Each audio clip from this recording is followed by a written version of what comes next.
Eom Business Network. So much for one broadcast. Hello there, a very beautiful day to you, and thank you for joining us. You're watching the Eom Business Network, indeed the voice of corporate Nigeria. I am Olorogo Elkanah Moore. Today on the program, we shall be taking a look at the Nigerian economy from the viewpoint of industry operators. And so let's talk. Our focus is on AZ World Cargo Logistics Limited. On Spot On, we shall bring you a quintessential gentleman, symbol of integrity, serial entrepreneur, financial tech expert, project management strategist, computer science engineering graduate, vision-driven professional, team player, and industry captain, Ismail Momo, who is the founder, group managing director, and chief executive officer of Amfani Travels and Tours Limited, a renowned world-class travels and tour solutions provider in Nigeria, and one of the most distinguished CEOs to look out for in 2025. And on the face-to-face is the traditional ruler of Umutu Asian Kingdom, a perfect gentleman, symbol of royalty, government and public administration graduate, serial entrepreneur, philanthropist, versatile telecommunications management strategist, team player, and industry captain, His Royal Highness Dr. Francis Osita Chuks, who is the founder, group managing director, and chief executive officer of Rapid Link Telecoms Limited, a leading telecommunications support service solutions provider in Nigeria, and one of the most distinguished CEOs to look out for in 2025. This is a must watch. Stay with us.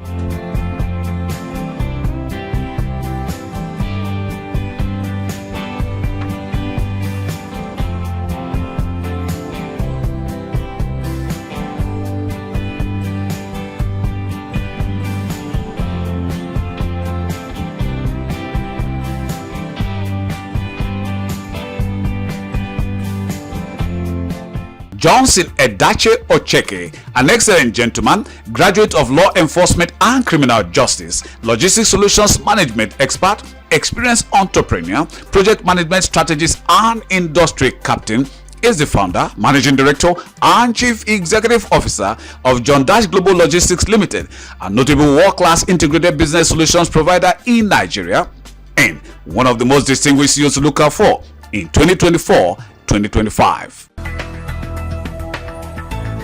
The issue of multiple taxation is severe because I think in the recent time, within a period that we had, all through last year, the least we paid on monthly basis, the tax almost consumed all our profit. Sometimes you could not even increase the salaries of workers because of the tax. We're paying, there was a period we were not doing much, we were paying between 20 to 30 million. Seriously, on VAT on monthly basis. So after every, you discover that even the business owners don't make anything again. And we don't want, as a good Nigerians, we want to live like every other good Nigerian so that we don't allow people coming after and whatever. And outside that, you know, the local government people, other local government people, state government people. John Dash Global Logistics Limited. Welcome to our world. We are a world-class full-service logistics solutions provider. At John Dash, we deliver bespoke, high-quality, reliable, timely, secured, and excellent tailor-made solutions in logistics, courier, freight, customs clearing, and many more around the world. John Dash, call us now. 080-6113-9770, 080-9860-8781. John Dash Global Logistics Limited. We define logistics. Founder Aziz Abayomi Mustafa is the founder, managing principal, and chief executive officer of AZ World Cargo Logistics Limited, a frontline international trade freight forwarding and logistics solutions provider in Nigeria, and one of the most distinguished CEOs to look out for in 2025. My advice to the Nigerian youth is that they should look forward. There is no shortcut to make money. No shortcut to make money. We have a brilliant youth in this country. In fact, the Nigerian GDP lie in our youth. We have so many youth that do brilliantly in the maritime industry. We have them in the tech industry, in which that is where the world is going. We have some companies that export our youth outside Nigeria in terms of tech. But however, why doing today drive that knowledge into the economy. So we need the government to talk to the youth and let them that success, it takes time. So it takes time to attain. With the right mindset, with mind focus, do we achieve that? So they should be able to focus on their intellectual and put Nigeria first, not individual first. They should make sure that wherever they find themselves, they should think about the image of the country for good purpose. We have the challenges in so many areas. One, from the custom side, from the NDLA, from the DSS. However, they are doing their job, which is very okay for them. But in terms of challenges we are having, so many customs, we have so many different customs doing duplication of these same jobs. This custom will do A, another custom 2, another custom 3, another custom 4. And in terms of plant quarantine and NDLA and DSS, NDLA always at the port 24/7 just to make sure this item bring into this country they are drug free, which is fantastic because we have to make sure we have a healthy environment Nigeria at large. And at the same time, some of these government agencies, we don't come on time. So when they don't come on time, without them, we cannot have the next processing. So they should be there at the port at the right time so that they will be able to achieve the government's agenda in ease of doing business and why they are there at the port.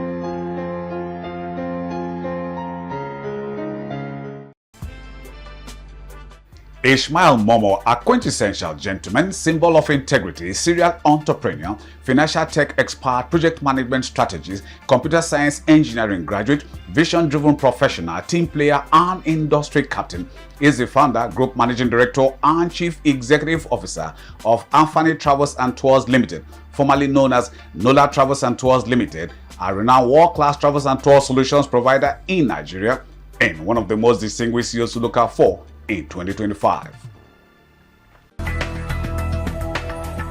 Knowledge Travels and Tour Limited is the same as Anthony Travels and Tour. It's just a growth for the company. So, brief history: Knowledge Travel and Tour was established 2017.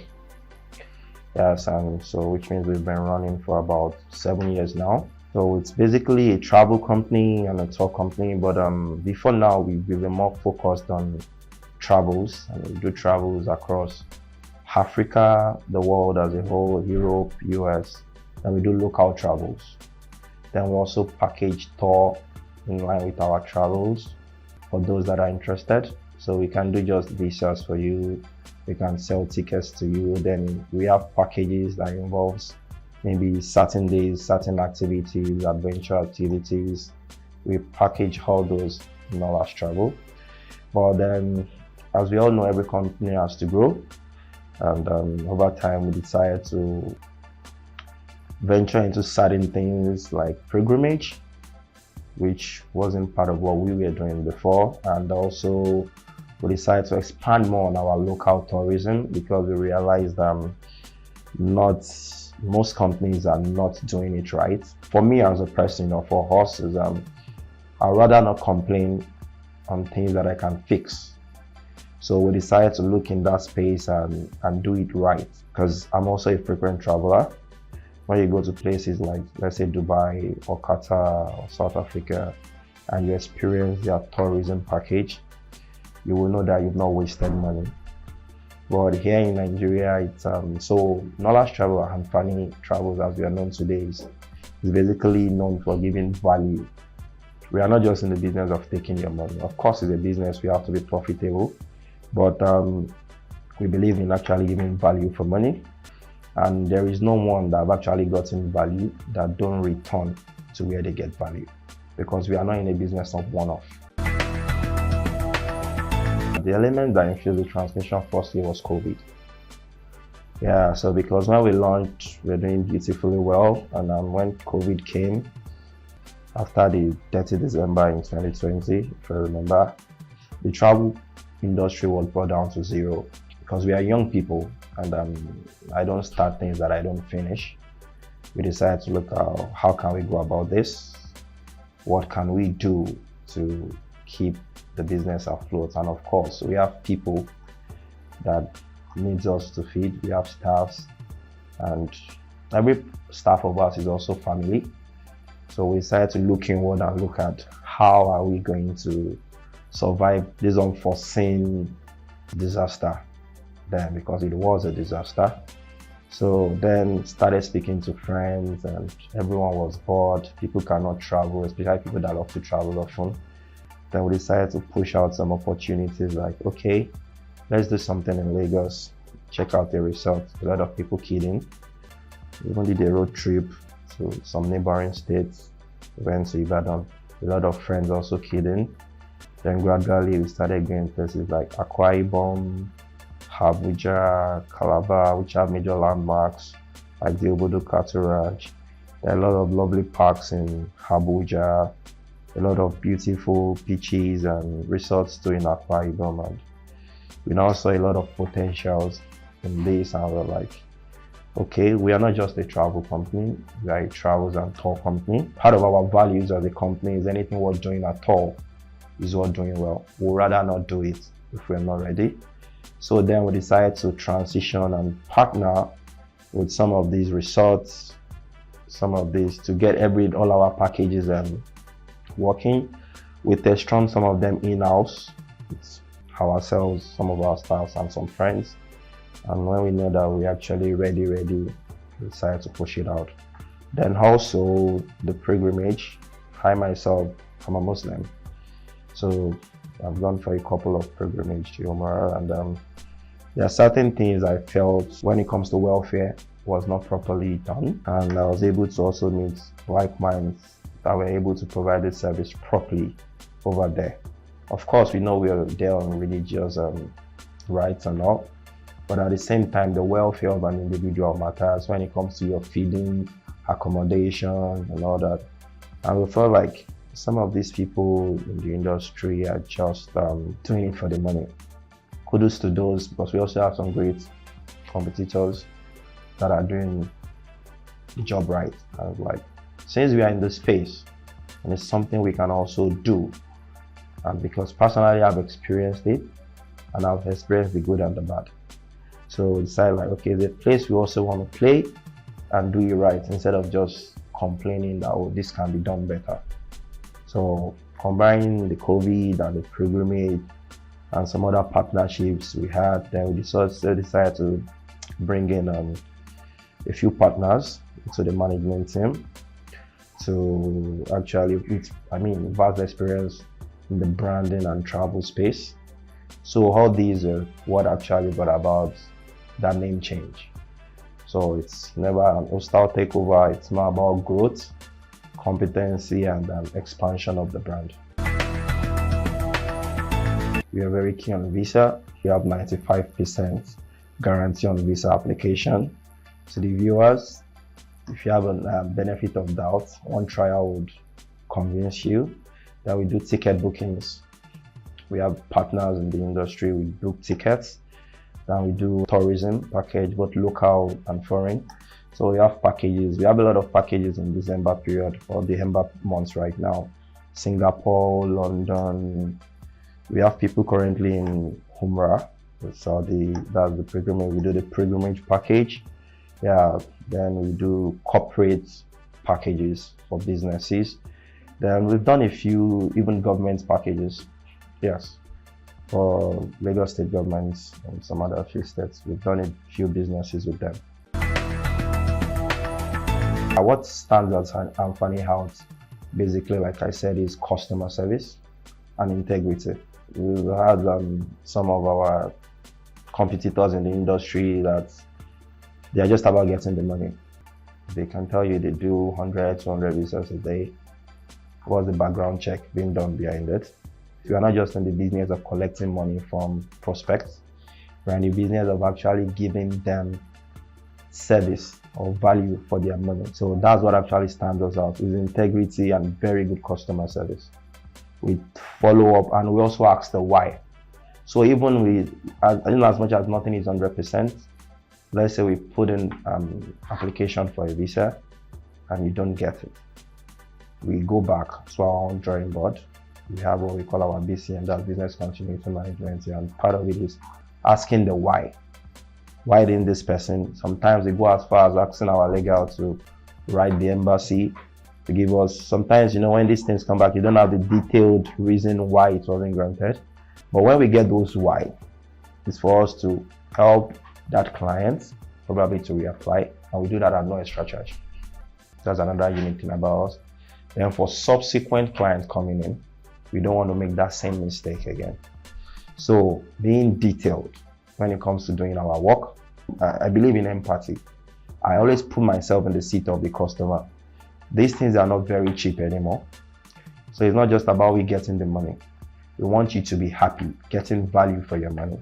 And when we have scenarios where maybe due to unforeseen circumstances or anything that is available, such a thing happens, we tend to go to the root cause of it.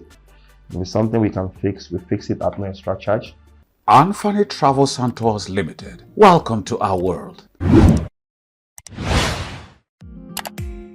It's a new lease of life. Bespoke world-class services, deluxe travel experience, swiftness, reliability, integrity.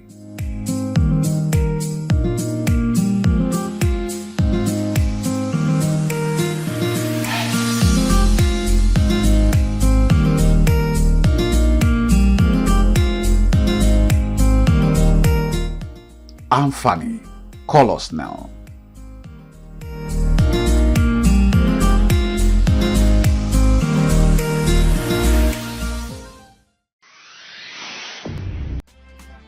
His Royal Highness Dr. Francis Osita Chuks, the traditional ruler of Umutu Asian Kingdom in Abia State, a perfect gentleman, symbol of integrity, government and public administration graduate, serial entrepreneur, philanthropist, former chairman, Umunochi local government area, versatile telecommunications management strategist, team player and industry captain, is the founder, managing director and chief executive officer of Rapid League Telecoms Limited, a leading telecommunications support service solutions provider in Nigeria, and one of the most distinguished CEOs to look out for in 2025. When we started, it looks like it's not going to be easy. Me personally, I didn't know the area that I was delving into. So when my partners introduced me to that area, I searched and then I found out that we can do something there. And that was how we come in. Although, sometime in 2004, I had formed a company, Rapid Link, which we thought we were going to do call card then. Then GSM was there, but it was still expensive to call international. So we wanted to get into the call card section to provide cheap calls to international from Nigeria. And on the verge of doing that, the night collapsed. So that particular dream went down the drain. But we didn't do anything. We just dusted the company and put it aside. And 3 years ago, the opportunity came again. We brought up Rapid Link, and that's how we started in a different sector now.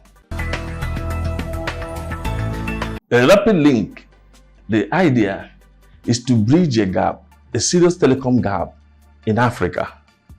And that is what Rapid Link is trying to bridge. And that's our vision. Because before, in the old days of the PSTN, if you consider when you make a call here, it goes to somewhere to go and switch before coming back to you, making it very expensive. It's still happening in Africa. A country like Cameroon, we do not have that seamless connection. There's still that gap. Call from Nigeria to Cameroon is still expensive. Meanwhile, Cameroon is just our neighbor. So such situations are what we stand to bridge. That is why Rapid Link is Rapid Link. We want to provide a link that is rapid all across Africa. Just like every other dream, When you dream, you will continue to dream. When you achieve one, you will find out there are so many but we had in mind when we started Rapid Link. We have gone a whole lot far. But in getting there, we discovered there are more dreams. There are more things to achieve. In a short while of our operation, Rapid Link has we've been able to connect to all the MNOs in Nigeria, and we have become a link between other smaller organizations and the MNOs in Nigeria. We have also connected to a lot of international network operators, and we are still going ahead and doing. And we've gone beyond our initial dream to have also acquired a new license that is going to enable us to operate as a network provider. In the next few months, you might be receiving SIM card of Rapid Link. This was not one of our dreams, but today we have been able to achieve that. And it's great, I must say. Our first license is called Interconnect Exchange License. We got that from NCC, and that enabled us to connect with all the MNOs and to act like a clearinghouse for their interconnections. Then we had the IDA license. The IDA license enabled us to carry on both data and voice from Nigeria to the outside world and from the outside world back into Nigeria. So we can seamlessly transmit voice and data, SMS across the world. And now we have the MVNO, the Mobile Virtual Network Operator license, which will enable us to operate like MTN, like Glo, like Airtel, except the fact that we will not be having the infrastructure. We will be relying on the infrastructure of these MNOs in order to offer our services. Just every other services that MTN or Airtel is offering today, we can be able to do the same. The development in the industry in Nigeria is not too bad, but I would say most times we are slow. We are slow either because of the infrastructure or either because of the regulators trying to understand that particular sector before they're in, so that they don't make mistakes. You can understand that. Like at the moment, most of the people in the world are talking about 5G, and we are still grappling on 5G. Most ordinary people can't even buy a 5G phone, so they can't even enjoy the 5G services. And here we are. Some people are already testing 5.5G. Some people are talking about the 6G, which is coming fast. Authoritatively, somebody told me that 5G is going to be useless. That is not going to work, just like what happened to 3G. So the industry in Nigeria is growing, but it's not growing the way we are not matching up with the rest of the world. Everybody, the whole world, especially in Africa, they look up to Nigeria for advancement, for innovation, and we're not catching up. You can imagine we're talking about the MVNO, and a country like South Africa has already started operating MVNO for the past so many years. And they're experiencing, they've seen the success. And today we're still talking about that. We're talking about 5G when almost the whole world is on 5G already. So, but yeah, we are growing, but we need to be faster. We need to meet up to we have the population. We have the population. That's why telecom will always thrive in Nigeria, because of the population and the culture of our people. Our people like to talk. Our people like to do. They like to meet up. They like to follow the trend, because we watch televisions, we watch movies, we watch stuff, and we see what other people are doing. We should be using that, moving with that trend in Nigeria. There's a lot of challenges, actually, a whole lot of challenges. Like I'm saying, one of the challenges is on the cost of equipment. It's very expensive to get into the industry. It's it's a capital intensive business. So based on that, when you have other things affecting the finances, like when the exchange rate is not favorable, it makes it more tedious or more impossible for people to come in. And then when the ease of doing business is not there, you cannot easily get foreign investors. When there is a lot of tax on the sector, because a sector is doing well does not mean you have to kill it. No, you don't kill the sector because it's doing well. The industry, one of the highest employers of labor. But today, what are we doing? There's so much tax on the telecom, which is killing the telecom. People are losing their jobs every day because the companies cannot pay. And then we come on the regulatory as well. Regulatory government policies. The policies need to be favorable to the sector. Like if you watch for a couple of times, for over 2 years or 3 years now, the industry has been asking the regulators to allow them increase the tariff a little bit because the cost of servicing is becoming expensive. Look at diesel has increased, electricity has increased, this has increased, transportation has increased, but the same earning. The industry is still earning the same thing. They've not been allowed to increase. We cannot use the telecom industry as a poverty alleviation. Otherwise, the poverty alleviation we are trying to, we create more poverty. After the oil industry, before in Nigeria, the telecom industry is the industry that pays higher and maintains more people. But today, if you go, I'm sure you must have called, if you call the customer service of any of these windows, you might not find anybody talking to you, or you might stay longer.